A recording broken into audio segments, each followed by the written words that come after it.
अस्सलाम वालेकुम नाज़रीन, आज हम आपके साथ एक बड़ी प्यारी सी बात शेयर करेंगे। एक इलाके में एक बाबा जी का इंतकाल हो गया।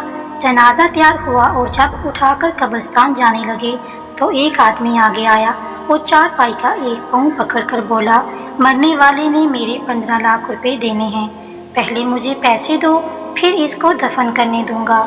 आप तमाम लोग खड़े तमाशा देखते रहे।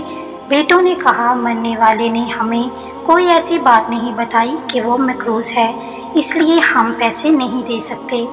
मरने वाले के भाइयों ने कहा, जब बेटे जुम्मेदार नहीं तो हम क्यों दें, अब सारे खड़े हैं, इसने चारपाई पकड़ी हुई है।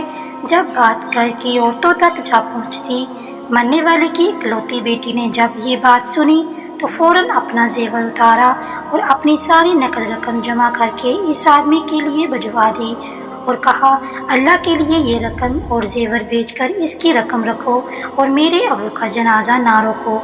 मैं मरने से पहले सारा कर्जा अदा कर दूंगी, बाकी रकम का जल्द बंदोबस्त करूंगी।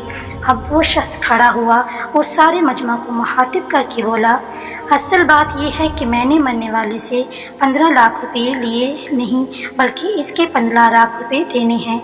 इसके किसी वारिस को मैं जानता ना था, तो मैंने ये खेल खेला।